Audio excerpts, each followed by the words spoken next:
கூடுதல் தொகுதிகள் வேண்டும் என வாய்க்கு வக்கணையாக பேசி வந்த காங்கிரஸ் கட்சிக்கு பீகார் தோல்வி பலத்த பின்னடைவாக மாறியிருக்க, தமிழகத்திலும் திமுக கூட்டணியில் கூடுதல் இடங்கள் கேட்டு பெற முடியாத கையறு நிலை ஏற்பட்டுள்ளது. காங்கிரஸ் கூட்டணியில் இருப்பது பலம் என்ற நிலை மாறி பலவீனம் என்ற பிம்பம் வந்து கொண்டிருக்கும் நிலையில் காங்கிரஸ் கரை சேருமா என்பது குறித்து விவரிக்கிறது இந்த செய்தி தொகுப்பு.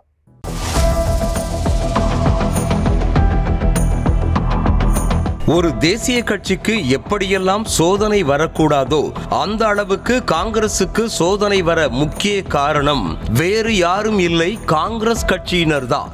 ஒவ்வொரு முறை தேர்தல் முடிவுகள் வரும்போதும் காங்கிரஸ் சுய பரிசோதனை செய்து கொள்ள வேண்டிய கட்டாயம் இருக்கிறது என எல்லோரும் பேசுவது வாடிக்கையாக மட்டுமே மாறி வருகிறதே தவிர அந்த சுய பரிசோதனைக்கு எந்த பலனும் கிடைத்த மாதிரி இல்லை.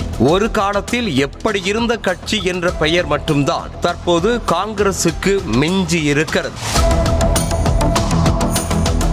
பீகார் தேர்தலில் காங்கிரஸ் படு மோசமான தோல்வியை சந்தித்திருப்பது தமிழ்நாட்டிலும் எதிரொலிக்க தொடங்கியிருக்கிறது. திமுக கூட்டணியில் அங்கம் வகிக்கும் காங்கிரஸ் கட்சி கடந்த சில நாட்களாக கூடுதல் தொகுதிகள் வேண்டும் என போர்க்கொடி தூக்கி வருகிறது. அதோடு ஆட்சியில் பங்கு, அதிகாரத்தில் பங்கு என்ற கோஷத்தை முன்வைத்தும் சில நேரம் பேசி வருகிறது காங்கிரஸ் கட்சி. ஆனால் பீகார் தோல்வி மூலமாக தமிழ்நாட்டில் காங்கிரஸ் கட்சியின் பேர வலிமை குறைந்திருக்கிறது என்றுதான் சொல்ல வேண்டும். ஏனென்றால் பீகாரில் 61 தொகுதிகளில் போட்டியிட்ட காங்கிரஸ் கட்சி 6 தொகுதிகளில் மட்டுமே வென்றது என்பதால் தமிழ்நாட்டில் திமுகவிடம் அதிக தொகுதிகளை கேட்டு பெற முடியாத பரிதாப சூழலுக்கு காங்கிரஸ் கட்சி தள்ளப்பட்டிருக்கிறது. பீகார் தேர்தலில் தொகுதி பங்கீட்டில் காங்கிரஸ் முரண்டு பிடித்ததும் தோல்விக்கு காரணமாக சொல்லப்பட்டது. 61 தொகுதிகளே போதாது என பிடிவாதம் பிடித்த காங்கிரஸ் கட்சி கடைசி வரைக்கும் இழுபறியில் இருந்தது. இது காங்கிரஸ் கட்சிக்கு மட்டுமின்றி ஆர்ஜேடி கட்சிக்கும் சேர்த்து பலவீனமாக அமைந்தது. இந்த நிலையில் வெற்றி பெற முடியாத நிலையில் இருந்து கொண்டு கூடுதல் தொகுதிகளை மட்டும் கேட்டு வாங்குவதில் என்ன பலன் இருக்க போகிறது என்ற கேள்வியும் காங்கிரஸ் கட்சியை நோக்கி எழுகிறது.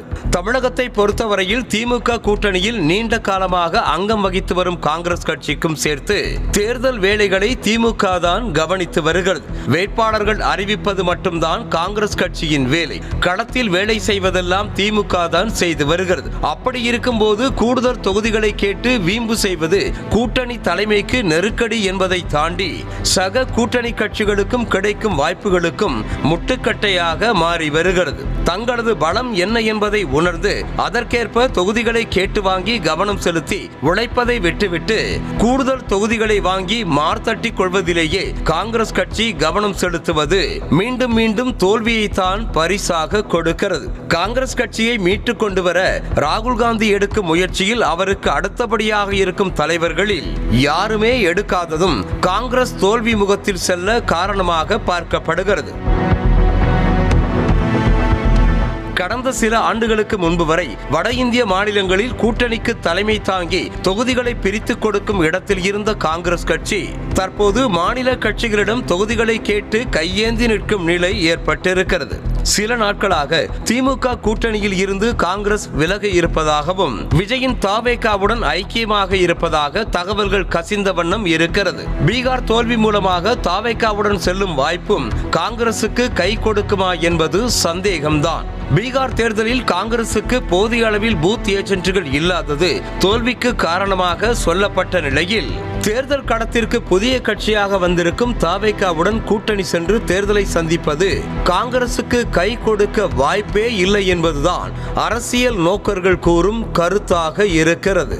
மொத்தத்தில் கடந்த முறை திமுகவிடம் கேட்டு வாங்கிய 25 தொகுதிகள் தான் இந்த முறையும் கிடைக்கும் எனவும் சொல்கிறார்கள்.